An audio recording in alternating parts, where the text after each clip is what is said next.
Hey guys, John Mattery here, the Mattery and Lecuna real estate team. We just got June's numbers for the San Diego County housing market.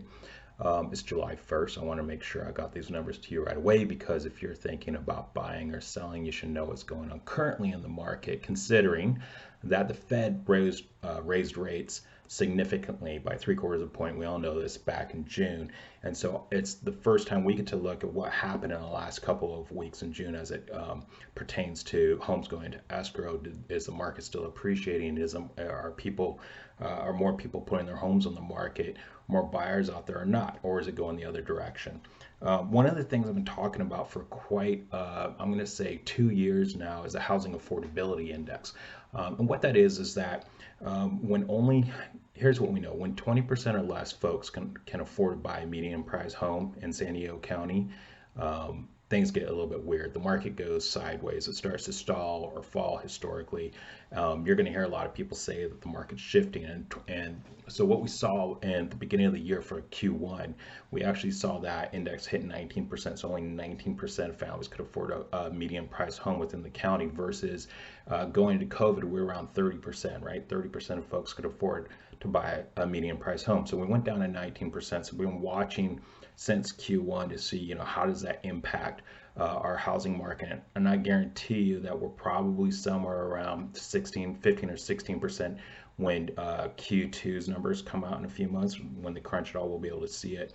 The last time we went into the teens on our housing affordability index was back in, I'm going to say 2007, and the end of 2007. And then we started climbing back out, and homes started getting more affordable. But in any case, that's a big kind of a shift in the market. And with rates going up, we felt the market, just knowing from the street, we felt the market in the last 2 weeks just hit a wall. Just not a lot of buyers, not a lot of activity. Much more, a lot of homeowners are dropping their prices, pulling their houses off the market. In any case, I don't want to go too deep in the woods, but I do want you to check out the numbers so that you are informed and educated as to what decisions that you need to make for you and your family. So check this out.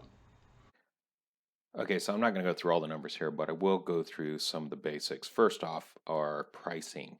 Our median sales price or values right now for single family homes, this is median, is at 995. We're up 13% from last year this time, but you can see right here, this is June, this is May, and this is April. April was at a mill. We're about a mill right now. The market has been flat for the last 3 months. So all this appreciation really has kind of leveled out in the county over the last 3 months. And that goes kind of hand in hand with what I've been preaching about affordability index, right? The more unaffordable it gets, the market goes either stalls, which it's doing right now, as far as goes sideways, or it falls. Another thing to kind of take into consideration is this is about the beginning of COVID here, right? We're at 662, and now we're at nearly a million. That's about a 35% appreciation since the beginning of COVID for the county, and that's 2 years. If we go back, we have to go back all the way to 2013, basically, to get another 35% of appreciation. So what we've done in the last 2 years, it took nearly 10 years to do prior to COVID.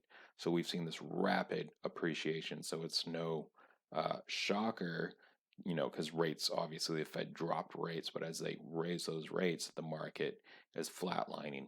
So we'll see what happens with that. The next indicator here, this is what we call a leading, well, let's go to closed sales as far as homes that sold in the month of June. And you can see we kind of went off a cliff. Typically in June, we'll go back to last year, we actually peaked, right? So we're 40% lower in June of this year. When it comes to pending sales, how many homes actually went into escrow or under contract, we are 43% lower in June of this year than we were last year. This is why these closed and pending stats are significant. We're in our summer market right now. So typically, we're supposed to be up here.